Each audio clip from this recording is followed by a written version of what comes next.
saga distópica juvenil donde el Capitolio nuclea a las personas más poderosas, a los políticos, a los más ricos, y el Capitolio es el que estructura un esquema en el que la periferia, los distritos, donde se encuentra la gente más desposeída, los más pobres, los que no llegan a fin de mes, los que no tienen para comer, tienen que todos los años pelear entre sí y matarse entre ellos solamente para el placer de las personas poderosas que viven en el Capitolio. Si estás ahí del otro lado te darás cuenta, no hace falta mucha imaginación para entender que con una inflación del 107, 108%, como se conocerá esta tarde, con la pobreza al 42%, con el dólar a 400, récord histórico que tocó ayer, con la nafta que volverá a subir este mes un 4%, con los huevos que no hay y suben de precio, con todas estas cosas con las que nos topamos a diario, evidentemente el juego del hambre está a la vista, ¿no? Está demasiado presente en la vida de cada uno de nosotros todo el tiempo. Ahora, quiero hacer una serie de digresiones, de análisis esta mañana a raíz de una serie de cuestiones que transcurrieron esta semana en nuestra región, que son simplemente un síntoma más de los juegos del hambre. Con los políticos en su nube gaseosa, solamente pensando en las elecciones del próximo domingo, relatándote todo lo que hicieron y todo lo que van a hacer, sin demasiada idea de por qué no hicieron lo que antes, lo que te dicen que van a hacer a partir del lunes, pero por sobre todas las cosas de campaña, algunos relatando lo que hicieron y lo que piensan seguir haciendo, otros con acusaciones cruzadas, con intentando explicar por qué a nivel nacional apoyan a unos y a nivel provincial apoyan a otros y se sientan todos en la misma mesa, como si la verdad diera absolutamente lo mismo y como si la gente no se diera cuenta. Mientras tanto, los distritos, los pobres, a espaldas de los políticos que están en su juego, absolutamente en su tema, pensando únicamente en fiscalizar mesas el domingo, mientras tanto los pobres abajo, todos contra todos. Todos contra todos. Y esta semana tuvimos un episodio más de los Juegos del Hambre acá en nuestra región. El disparador fue la gripe aviar.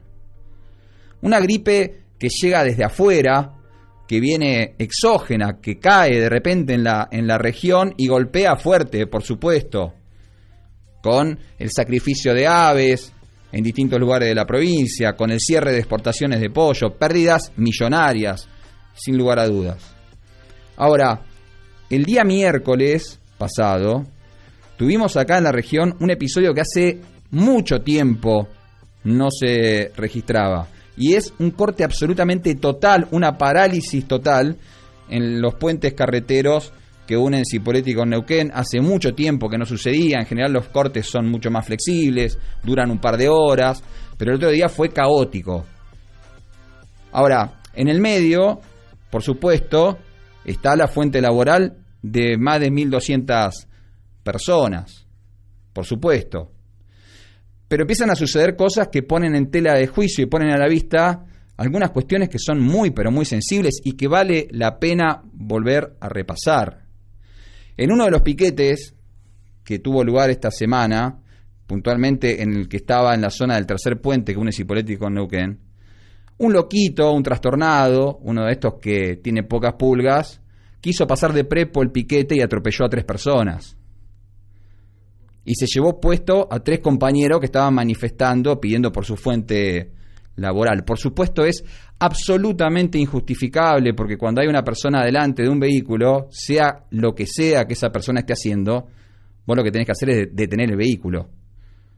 Después discutimos si lo que está haciendo la persona que está delante del vehículo está bien, si está mal, si corresponde o si no corresponde, pero no podés atropellar a 3 personas porque vos estás apurado, ¿no?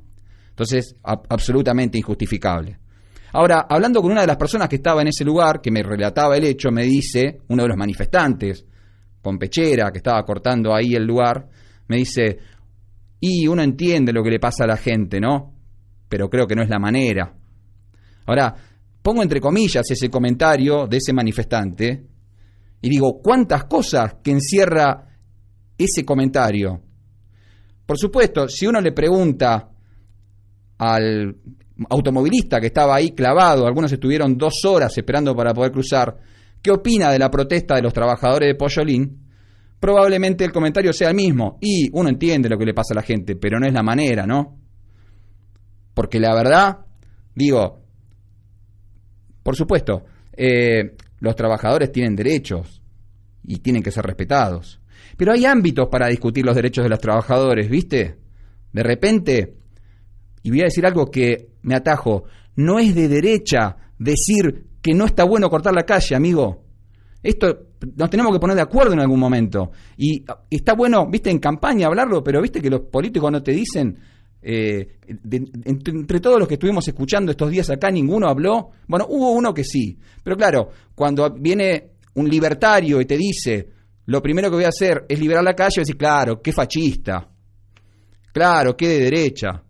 Ahora, cortar la calle no es de derecha decir que no está bueno cortar la calle, ¿eh?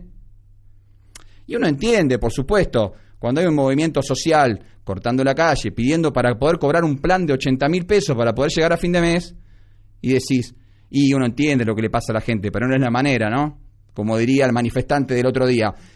Pero en definitiva, la mayoría de la sociedad acompaña, porque todos sabemos lo que es no llegar a fin de mes.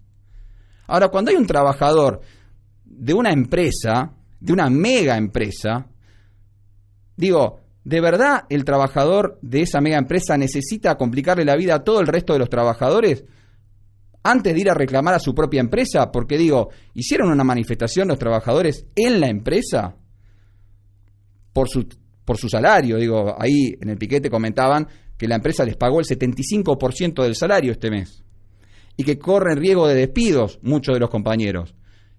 ¿No correspondería que ese reclamo se le haga primero a la empresa? Porque acá voy a la segunda cuestión. El piquete del otro día, de los trabajadores de Pollolín, le pide al Estado, el piquete era para pedirle al Estado que el Estado le dé dinero a la empresa para que la empresa pueda pagar los sueldos. El reclamo era que el Estado asista a la empresa. Después escuchamos ayer al secretario de Ganadería de la provincia de Río Negro relatándonos lo mismo. La provincia yéndole a pedir al Estado Nacional que ponga 50 millones de pesos para que Pollolín le pueda pagar el sueldo a los trabajadores. Ahora, yo pregunto lo siguiente. Estamos hablando de una empresa que tiene 1.200 empleados, que tiene locaciones y enclaves productivos en muchos lugares de la provincia de Río Negro y de Neuquén. Una empresa que exporta a otros países, a China, hasta las patas de los pollos, porque en China se comen las patas de los pollos como un chupetín. Y Pollolín exporta las patas de los pollos, hace harina con los desechos, con los menudos de los pollos, para hacer alimento balanceado y los exporta. Digo, es una empresa que exporta por millones de dólares. Décadas de trayectoria en la provincia. Es una mega empresa. Porque esta semana también escuchamos acá al granjero de Plotier, que está en crisis porque no le llegan los pollitos para poder producir, y ese hombre que hablaba esta semana acá con Vanessa Millán en la radio, es el que le da de comer a los pollos. Ese tipo no tiene 1.200 empleados, y no cortó la ruta. Se reunió con el ministro López Raggi, pidió una asistencia. Por supuesto, ¿cómo no vas a ayudar a una pyme? Pero estamos hablando de una mega empresa. ¿Cuántas petroleras en Neuquén tienen 1.200 empleados? Porque estamos hablando de una empresa de 1.200 empleados. Y lo primero que se le ocurre a la empresa cuando viene una crisis es despedir gente, es pagar el 75% del salario. No había una previsión de crisis. Digo, esto que acaba de pasar con la gripe aviar no es la pandemia, ¿eh? Porque en la pandemia nadie podía prever que nos iban a dejar encerrados 40 días, 2 meses, que iba a venir el COVID, nadie lo podía prever.